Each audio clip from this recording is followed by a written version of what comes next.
name is John Fitzpatrick. I'm currently working on my master's degree in the zoology department at the University of Hawaiian under Dave Carlin.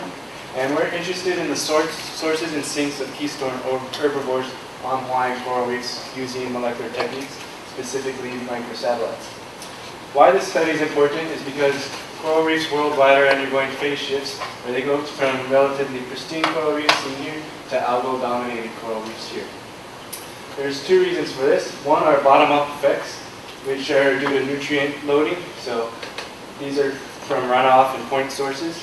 The other one is top-down effects, which are due to reduction in herbivores, pretty much due to overfishing, disease, or from toxins that reduce viability and recruitment of offspring coming from the land. Jennifer Smith showed this experimentally using settlement plates. So when you add herbivory and no nutrients, there's very little settlement. When you still have herbivory but nutrients are put in the system, there's not very much macroalgae. When herbivores are reduced, you start seeing the algae. And then when there's herbivores and nutrient loading, you see the most amount of macroalgae. So here in Hawaii, we have a very diverse amount of herbivores, including the collector sea urchin, which we study in our lab, and the emperor parrotfish, which we also study. But we also have the green sea turtle, the blue spine unicorn fish, and the rough spine unicorn fish. It's very important to study the dispersal patterns and the reef connectivity in these fish in order to set up and manage our reef ecosystems and to make sure that, for example, scarce river violaceous or the emperor parrotfish, it has like a larval duration of 30 to 50 days, so there's a very high potential of it dispersing and seeding areas adjacent to marine protected areas.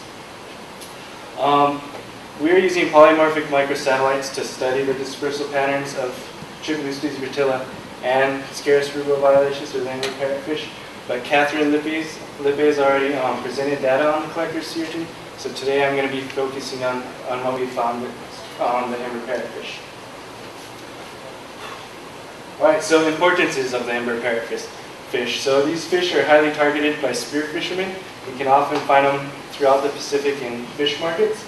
How they feed is they bite down on the calcium carbonate substrate or the corals, and they have these plates in their throat that they'll just grind up the material and they'll digest all the good stuff, and it's estimated that poop out 1 to 3 tons of sand a year.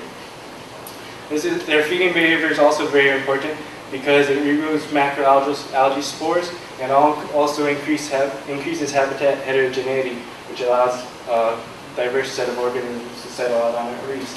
Not to mention they're very beautiful creatures, and residents and visitors alike like to enjoy looking at them while we're snorkeling. So the emperor parrotfish, terminal males are characterized, they're bluish green. They have this trailing streamer off their caudal fin. A lot of fishermen call them the split fin for this reason. Females and males kind of have like this flat forehead and like a bump right here, so you can see that. The females differ though, they don't quite have as long as streamers, and from anterior to posterior they go from a reddish to a whitish color. Oftentimes when you're out there snorkeling, you'll see a dominant male cruising on the reef, and he'll have a big harem of females. So this last Christmas I was on the Big Island, I saw a school of 50 females swim by and 1 male, so he was a pretty lucky guy. But anyways, they're protogynous hermaphrodites, which means they can change sex from females and become males. And this is important because if anything were to happen to that terminal male, the dominant female will change sex and become the terminal male. Their biogeographic distribution, they occur all the way from the east coast of Africa, across the Indian and Pacific Oceans, to the west coast of the Americas.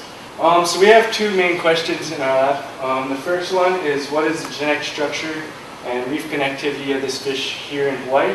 And the second one, what is the connectivity of this fish throughout the Indian and Pacific Oceans? So to do this, we use highly polymorphic microsatellites. And what these are, they're just regions of DNA with flanking regions, and they're repeatable units. So like there'll be like ATG, ATG, ATG, and through evolutionary time, they'll mutate, and you'll either gain these repeatable units or lose them. And that's how you detect the genetic differences. You'll either have a bigger microsatellite or a little one.